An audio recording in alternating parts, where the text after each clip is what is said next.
So these three are going to be my audience members for this presentation. Now you can go. Sit down. Okay. There are approximately 7,000 rare diseases affecting 1 in every 10 Americans, with only 5% of these diseases being treatable, according to a 2025 article from Working Health. So the likelihood of a friend or family of yours being affected by a painful and unkillable disease is relatively high. I'm a genetics major from Purdue, and I work with CRISPR-Cas9 models. Today, I will advocate for the use of gene editing technique CRISPR-Cas9 to treat rare diseases by challenging two of the major concerns against gene therapy technology. One, that gene therapy is harmful because it propagates off-target effects, and two, that gene therapy will influence eugenic ideologies. So let's address the first concern. Many people believe gene therapy will propagate many harmful off-target effects, and this is completely justified. I will be the first person to tell you that CRISPR-Cas9 is currently not a perfect system, with currently being the word I'm emphasizing. A 2022 study from the journal Human Genetics explored how CRISPR in human cell lines caused off-target DNA arrangements that could potentially initiate cancerous cell formation in 5% of the examined human samples. However, CRISPR-Cas9 is a new gene editing technique discovered only in 2012. It needs some time to become standard and a completely safe practice. For context, any pharmaceutical industry will tell you that the time it takes for a drug to be discovered and hit the market is 15 years. There are currently large-scale studies making CRISPR safer for use through the development of lipid nanoparticles, which decrease the chances of off-target gene modifications because of its efficiency in targeting CRISPR-Cas9 delivery to the specific target-mutated DNA sequence, according to a 2024 article from Helion. Enhancing CRISPR-Cas9 techniques can be the difference between life and death for patients diagnosed with one of the 7,000 rare diseases. Since this disease is so hard to diagnose and find, it is hard to do comprehensive research on them. Pharmaceutical companies tend to overlook such diseases because they're hard to treat with such little profit margins.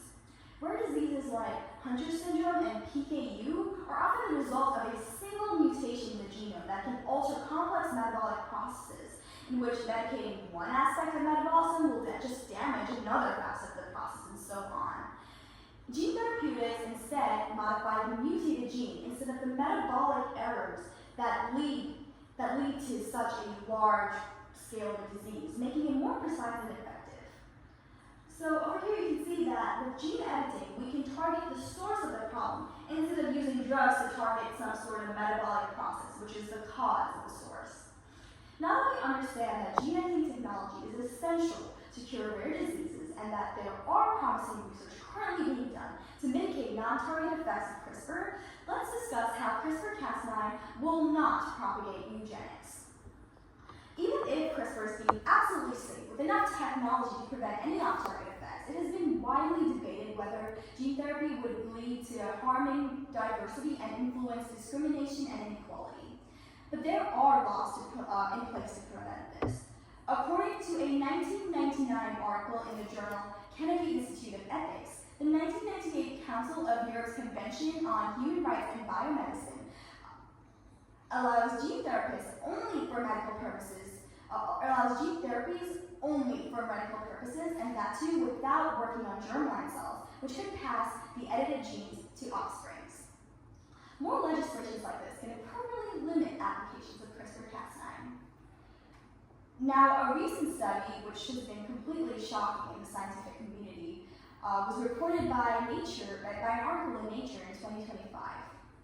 The world's first patient, KJ, the world's first gene therapy patient, KJ, an infant, was treated using personalized CRISPR gene editing therapy to treat the rare metabolic disease CPS1 at the Children's Hospital of Philadelphia. Usually CPS1 is normally treated through a liver transplant, but since he was an infant, delaying a liver transplant could only spell death.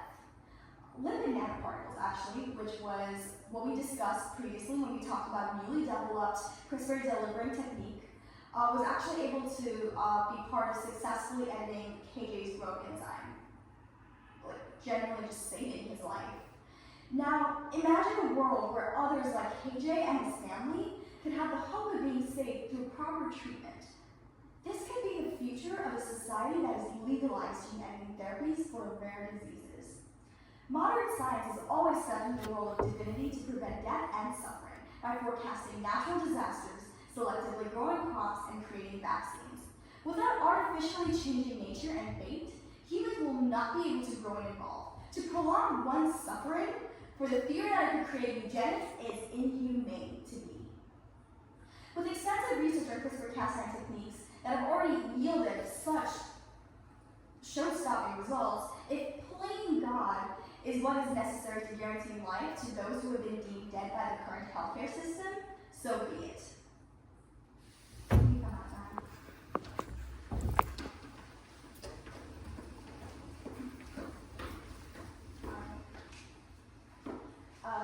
Yes, these are my audience numbers again.